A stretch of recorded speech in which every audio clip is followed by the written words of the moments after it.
Почитувани граѓани, почитувани медиуми, додека Мицкоски зборува за некаква силна економија, Македонија се наоѓа пред историски најсериозната економска и финансиска криза, каква што не памети во земјава од нејзиното осамостојување.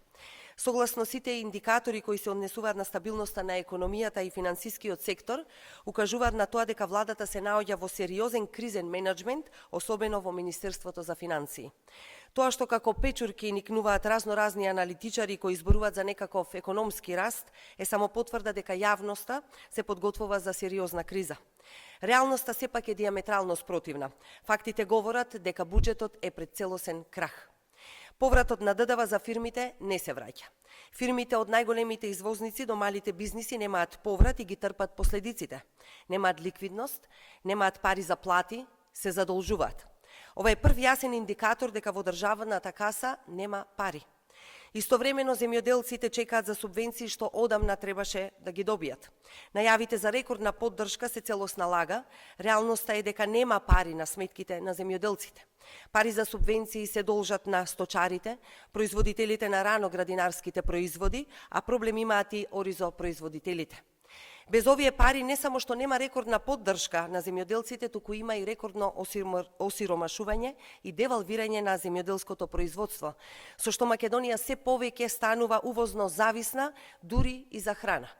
Доцнат плати во институциите, вработените во образование, култура, дури и дел во јавната администрација, за прв пат во 35 години од независноста на државата, не се сигурни дали на први ќе ја добијат својата плата. Последен ваков случај почитувани е со доснењето на платата во Министерството за внатрешни работи. Ова не се исклучоци, ова се редовни месечни проблеми во различни сектори. Владата ветуваше нов економски циклус, а денес на половина година има реализација под 20% на капиталните инвестиции, што е најсериозен индикатор дека економијата не само што нема историски раст, туку е во сериозна стагнација.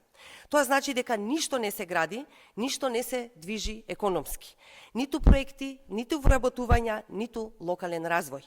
Единствен сериозен капитален проект во овој момент е коридорот 8 и 10, започнат во времето на владата на СДСМ. Да биде ситуацијата почитувани уште потрагична, 1 милиарда евра од унгарскиот кредит кој треба да го враќаме сите во наредните 2 децении е потрошен на сервисирање на редовни обврски на државата, а не за економски и капитални проекти како што беше најавувано. Она што е уште поопасно е што ВМРО-ДПМН се обидува да ја прикрие оваа катастрофа. Зборуваат за тоа дека Македонија е економски тигар, а проекциите за економијата покажуваат нешто сосема друго. Економски раст од најмногу 2,8% во услови кога инфлацијата е над 3%. Тоа почитувани не е раст, тоа е негативен раст. Македонија не оди напред, туку тапка во место или уште полошо се враќа назад. Значи, растот кој што сака владата да го представи е резултат на инфлаторно зголемена потрошувачка, а не на продуктивност, инвестиции или извоз. Кога цените растат, се зголемува номиналната вредност на БДП, а тоа значи дека граѓаните плаќаат повеќе за истата количина производи и услуги, ама имаат помалку.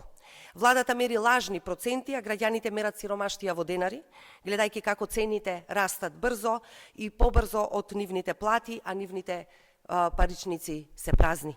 ДПМН, Влен и привезокот Знам мора да одговорат и да не се крие. Дали е точно дека најголемиот дел се потрошени за тековни расходи затоа што нема пари во буџетот? Банкарскиот сектор е информиран да внимава со проектите, да не одобрува брзо, бидејќи државата не им префрла средства. Зошто? Повторно, затоа што нема пари. Ова економски колапс, крах кој веќе се случува. Владата нема одговори, затоа што одговорот е еден. Буџетот е празен. Дали Македонија е пред државен банкрот? Дали не очекува грчко сценарио? Ви благодарам.